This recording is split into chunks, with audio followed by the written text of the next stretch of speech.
Core Keeper is an early access game similar to Terraria, where you explore a vast cave, fight monsters, and craft tools in order to survive. Maybe just imagine being trapped in a cave in Stardew Valley, but in addition to mining, fighting, and fishing, you also get to farm, cook, and build a base underground.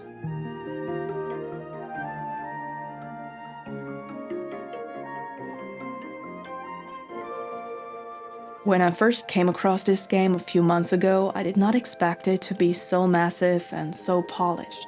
This is early access done right, because there's already a lot to do, and everything that's in the game so far is thought out and fun. Core Keeper can be played solo or with up to 8 players.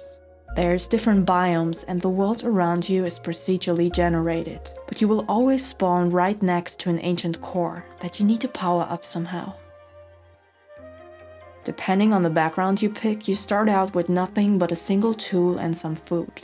So you head out into the dark cave, mine resources, build workstations, and craft armor, weapons, and tools that let you venture further out. Just like in similar games, each new type of ore you find allows you to build more advanced crafting stations and craft better equipment. The copper pickaxe does more mining damage than the wooden one, the iron sword hits harder than the one made from tin, and so on. Eventually, you'll be able to craft stuff like furniture, jewelry, and even railways. The game has some light survival elements. There's a hunger meter that grants buffs when you're full and debuffs when you're starving. Fruits and veggies you'll find in a cave drop seeds, which can be planted in tilled soil and just need to be watered once. Each raw ingredient offers unique buffs that can be combined in a cooking pot. So, for example, there's a soup that increases your max health and makes you immune to acid, or a salad that heals you over time and lets you glow in the dark. This can be incredibly helpful with certain enemies and bosses. Oh, and of course, a proper meal is also much more filling than raw ingredients. There's also fishing, which I really enjoyed, because each type of fish comes with a different movement pattern. If they reach the right end of the bar, they escape, but trying to catch them while they are moving will eventually make your line snap, so you need to reel them in whenever they aren't red. It can be quite challenging at times, but I found fishing much more engaging here than in most other games. Everything you do in Core Keeper will level up your skills. Mining, crafting, running, cooking, it all has its own skill tree, where you can unlock specific perks. Combat starts out pretty basic. You hit a slime and retreat when it jumps in your direction. But the longer I played, the more interesting enemies, weapons, and bosses got.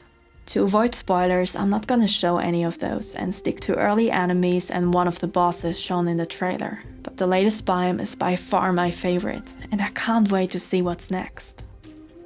On death, you lose everything but the top hotbar and your equipped items, but it is possible to pick them back up once you return to your gravestone.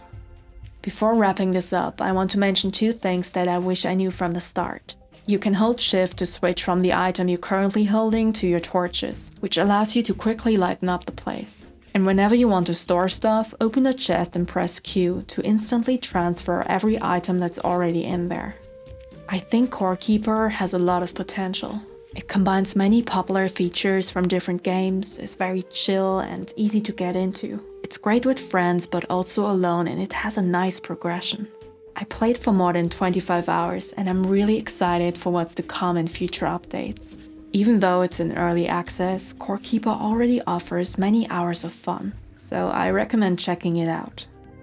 Now, if you want to hear about my 2 favorite indie games of 2021, check out my reviews of Archvale and Death's Door. Thank you very much for watching, like and subscribe if you enjoyed this, and feel free to share your thoughts in the comments below.